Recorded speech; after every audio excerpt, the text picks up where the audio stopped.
Hello friend, this is Kathy from Lady Stamp A Lot. Today I wanted to show you how to make these fun patchwork type cards, and it's a great way to use up any little bits and pieces of your designer paper.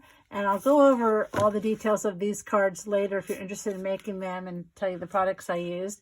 But let me just get started right into making this really card so you can see how easy it is.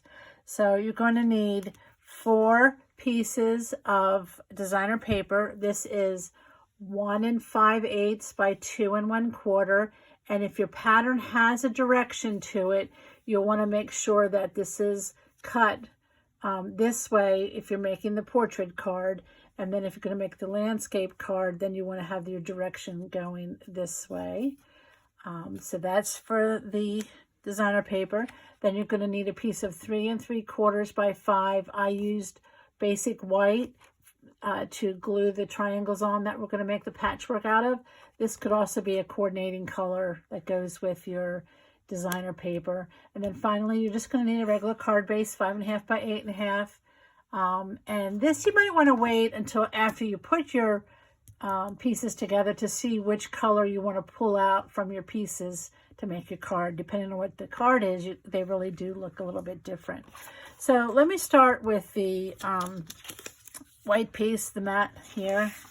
And I'm going to pull up my grid paper. We do sell this grid paper in the annual catalog. It's a great way to get things lined up if you want to be a perfectionist. Now, I'm not usually a perfectionist, but this was a good way to get these from being too crooked. So this side of the card is 5 inches. So I'm going to bring my ruler here at the 2 1/2 inch mark, which is halfway up the card. And I'm just going to, here's my center point for the card going this way. So I'm just going to do a little line here in pencil.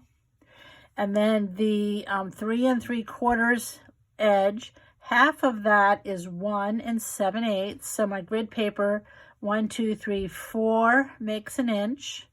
1 2 3 4 more makes 2 inches. I'm just going to go back halfway in between those two lines, and that's my 1 7/8. So I'm going to line my ruler up there, and then down here the 1 7/8 is that line right before the 2. And then I'm just going to do another line that crosses the one that I already did. So I get like a little plus sign there. And that's just going to be a little guide to help me glue the pieces down, just to get them a little bit more straighter. But like I said, it's a homemade card and it does not have to be perfect. So I'm going to bring in my paper trimmer. And I'm going to take the 4 pieces of designer paper. And again, these I'm going to cut all together, 4 at one time. I'm going to line them all up. And I'm going to put them here into the cutting groove. So the left, I did left, top left, down to the bottom right corner. So the points are in that groove. And I'm going to close my, whatever this is, the arm. And I'm going to press pretty hard and cut all 4 at the same time. So now we have 8 triangles. You could use 2 different colors of paper. I used 4 different, but you could, very flexible in what you want to do with this. The hardest part will be deciding how you're going to arrange these to make your card. So these are the same papers I already did, so I'm going to go ahead and line them up the same way, or I'd be here all night deciding which I wanted to do. So I am going to put those there, and then this nice. And what's a nice thing with Stampin' Up! Is these colors all coordinate, and like this color here is in this side here, so it really kind of matches and just goes really well together. And you can do this with any paper, like I said. It would just look awesome. So I'm going to go like that, and if there's anything then that you want to swap around, you could, but I tried to keep a busier pattern with the more backgroundish looking patterns, and I'm happy with that. So I'm going to start gluing, And for that, I'm going to use my liquid glue. It gives me a little bit more time to wiggle it around into place. And I'm just going to slide these off to the side. I'm going to glue these two first. I'll just slide these down a little bit. So we're going to have basically an 1/8 of an inch border all around. So I thought it would be easier to line the top edge here. You can sort of get use the top edge here as an guide to get that straight. And we're going to keep this edge about 1/16 of an inch from that line. So when they're both 1/16 of an inch, then they'll be an 1/8 an inch apart. And this, again, like I said, is going to give us the eyeball across the top to keep it straight. So I hope that makes sense. I found that that was the easiest way to sort of get them straight and evenly spaced. But again, not a big deal if you don't get them perfect. So I'm going to put this towards the line and about an 1/8 of an inch up here. Again, you could use your eyeballs and your grid paper to help you with that. And then you have some wiggle room to slide that around. And I'm trying to keep that straight there. And then this one is I'm going to try to keep this straight, about a 1/16 an inch away from that line. And again, sort of straight across the top here. And it already kind of looks crooked to me because I have the camera in the way, but I think it'll be fine. Okay, so then I'm going to go ahead and glue these other ones next to it. Dot, dot, not a lot on the glue. It doesn't take much to hold that paper in place. And if you do rub, then it kind of does spread that around. I don't go right to the edge with my glue. I kind of go in a little bit so that it doesn't squeeze out. And again, now I'm going to kind of line this up about a 1/8 of an inch away. And again, this is going to be about a 1/16 from there. And that does look pretty good. Okay, now when I do the bottom ones, I'm going to slide these down, and then I'm going to do these two because I feel like I can get these two straighter and parallel with the one above it. So I'm going to go ahead and quickly glue this down. And again, it's going to be about a 1/16 from the line. You can wiggle it in place if you want it to be a little bit further, a little bit closer. If it gets, when you're all done and you're not happy with it, you think it looks too wide of a border on one side versus the other, you can always take it back to your paper trimmer and just trim off a little bit. But honestly, nobody's going to notice except for you, because we are all just hard on ourselves when we do our projects. Oh, I wanted to do this one first because that gives me the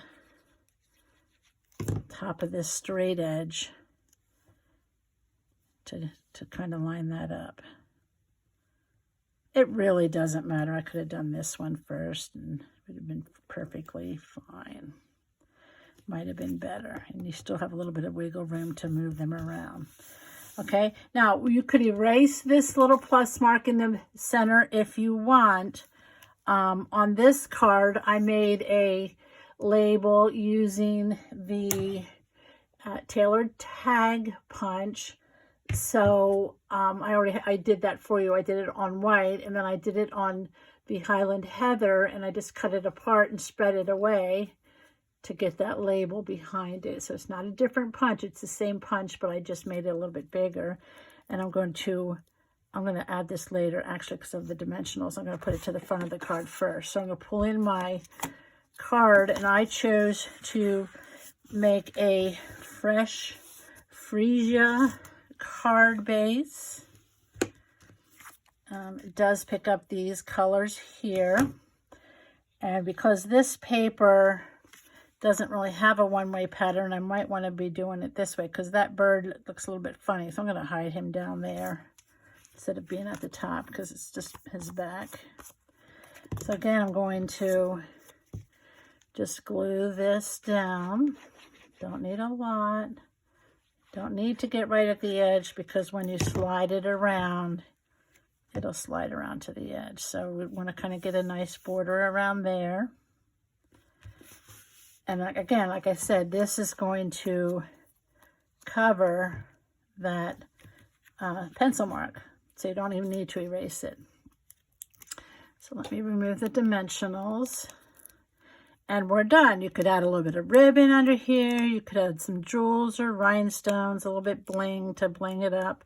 But basically, it's just scraps and coordinated designer series paper. Isn't that really pretty? I just love that. Nice for the spring. So let me just go back really quickly and tell you about the other cards. So this is the exact same one, except I turned it horizontally. I used, let's see what that set was. That was the seashells set.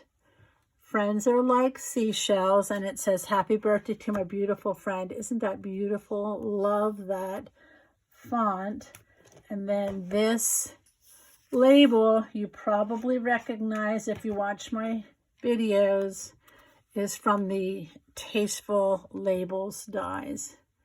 This one here is just a beautiful collection of dies for your greetings. And it's hard to see, but it puts a nice little 3 little embossed lines around the outside of that. And then this one I did add some ribbon before I glued down the back of the card. Let's see. This one was made with the Sunshine and Rainbows celebration paper. I didn't mention it. This was also the celebration paper from our most recent celebration offering, which was called Friendly Hello. And then this was the Sunshine and Rainbows. And this has been one of my favorite sets, called Biggest Wish. Very flexible on how you can mix and match those greetings. So that was that. And then this one I used the circle dies, which also I used here, this layering circle dies. And that greeting is from Tasteful Touches, just saying hello. Another great set with just some really nice images and words. Isn't it great how like the ink and the cardstock just all coordinate? Love that with Stampin' Up. Now this one is with the Sunshine and Rainbow paper. One of the papers has this rainbow, which I just cut out with my scissors, cut out a circle, stamped Happy Birthday, using another favorite set of mine, Best Year. This has a lot of greetings that you can use for many, many different cards. And then I did pop the rainbow up with dimensionals to give that some added interest. And then this one was made with the paper from the annual catalog called Hand Penned. The Easter Blessings is the same one I used on the card I demonstrated. That's from Daffodil Daydreams. So that has 2 nice spring greetings, Easter and Mother's Day. And this label is the Oval Punch, which cuts the oval and then the scalloped. And then I did add a little bit of bling there. So there you have it.